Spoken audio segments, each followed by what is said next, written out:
Good morning. Good morning. आइए प्रभु के वचन को सुने। आज का वचन हमारे लिए है पहला यूहन्ना उसका दूसरा अध्याय और उसका पहला पद। हे मेरे बालकों, मैं ये बातें तुम्हें इसलिए लिखता हूँ कि तुम पाप ना करो, और यदि कोई पाप करे तो पिता के पास हमारा एक सहायक है, अर्थात धार्मिक यीशु मसीह। 1 John chapter 2 verse 1. My dear children, I write this to you so that you will not sin. But if anybody does sin, we have an advocate with the Father, Jesus Christ, the righteous one. Amen. आप देखें यूहन्ना जो है इस पत्री के लिखने का जो उद्देश्य है, पर्पस है, उसे एक्सप्लेन करता है। हे प्रियो, हे बच्चों, मैं तुम्हें इसलिए लिखता हूँ ताकि तुम सिद्ध बनो। यदि गुनाह ना करो, यदि कोई गुनाह करे तो बाप के पास हमारा एक सहायक है। वो इंडिकेट कर रहा है पवित्र आत्मा जी की ओर। आप देखें यहाँ जो है वो है स्पिरिचुअल एश्योरेंस। जो क्या हमारा जो विश्वास है या जो आश्वासन है वो क्या है। आप देखें पापों की जो क्षमा है वो किसी और के द्वारा नहीं, वो है केवल यीशु मसीह के द्वारा। आई ऑलवेज से यीशु नाम केवलम। हमारा जो उद्धार है, पापों की जो क्षमा है, वो है केवल यीशु मसीह के द्वारा। यहाँ जो बात यूहन्ना कर रहा है वो कर रहा है एक सहायक की, एक कंफर्टर की। उसके लिए जो शब्द आया है वो है ग्रीक में, वो है शब्द पैराक्लेटोन। वो व्यक्ति जो साथ खड़ा होता है, हमें जानता है, हमसे सहानुभूति रखता है। वो कौन है? वो है केवल पवित्र आत्मा जी। आप देखें इसी बात को जो है यूहन्ना अपने सुसमाचार में जो यूहन्ना जो है वो लिख चुका है। मेरे साथ आप सुन लीजिएगा। यूहन्ना उसका 15वां अध्याय 26 पद पढ़ लीजिए, सुन लीजिए।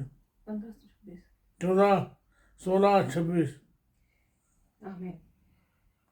यूहन्ना उसका चौथा अध्याय उसका 16वां और 14 14वां अध्याय 16 पद।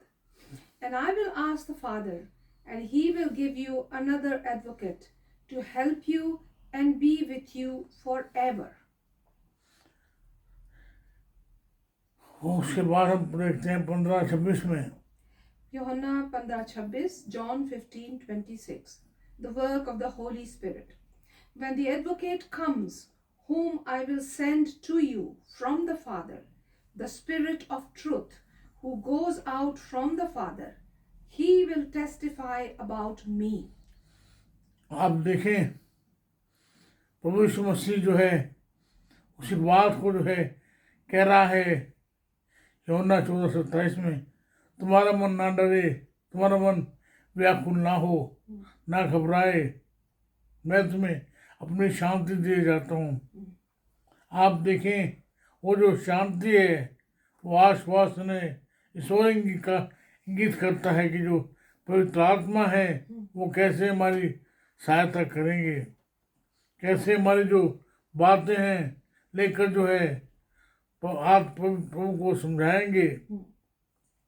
आप देखें जो कोर्ट है उसमें जो वकील है, हमें नहीं मालूम है हमें कैसे कहना है, क्या कहना है, किस जो लो है, धारा है, उसके अनुसार कहना है।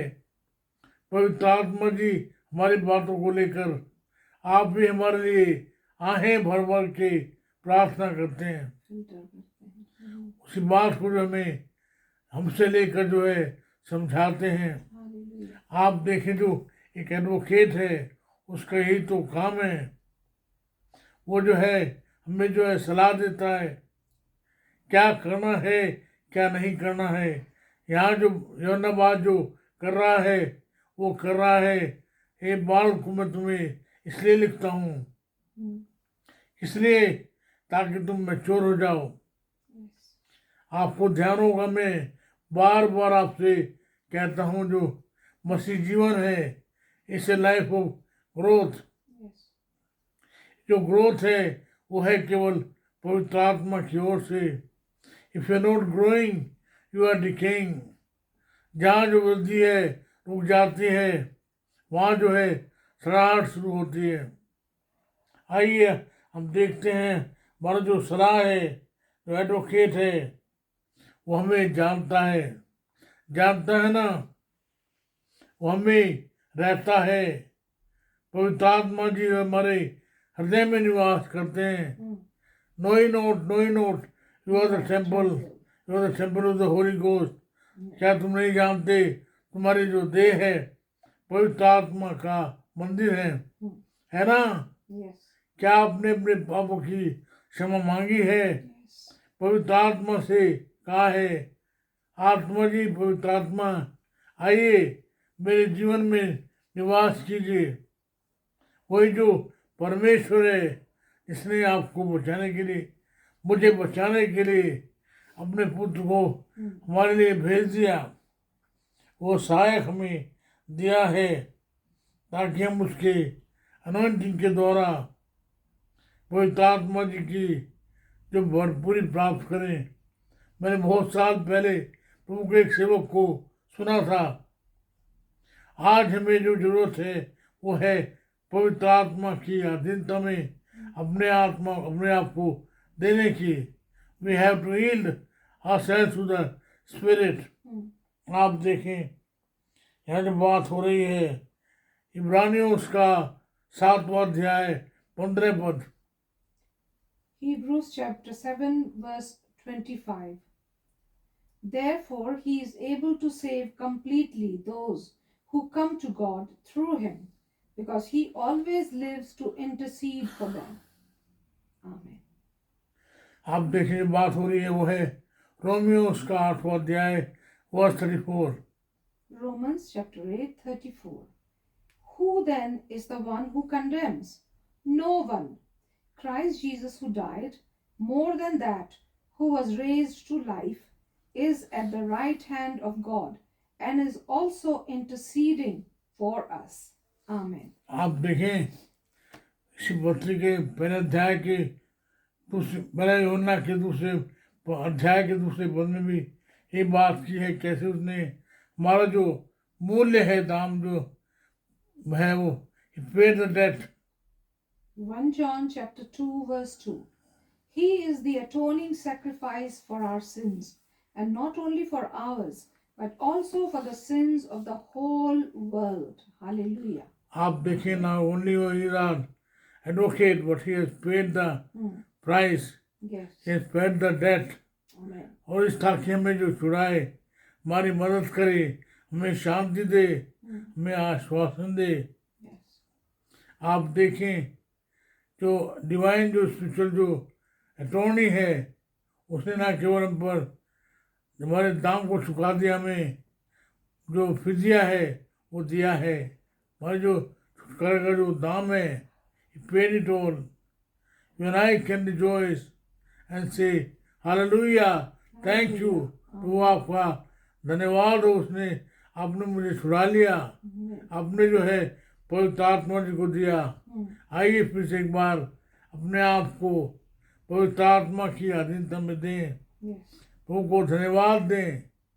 प्रभु जी आपका धन्यवाद, आपने मुझे छुड़ा लिया, मेरे भाइयों को, बहनों को, मेरे परिवार को आपने छुड़ा लिया। प्रभु जी धन्यवाद आपकी सहायता के लिए, प्रभु जी आपका धन्यवाद आपकी शांति के लिए। प्रभु जी हमारे पर दया करें, हमारी प्रार्थना सुन लें, यीशु नाम से मांगते हैं। Amen. परमेश्वर पिता का प्रेम, प्रभु यीशु मसीह का अनुग्रह, पवित्र आत्मा जी की सहभागिता सार्वभौमिक कलीसिया के साथ साथ आप सबों पर होती रहे। आमीन आमीन।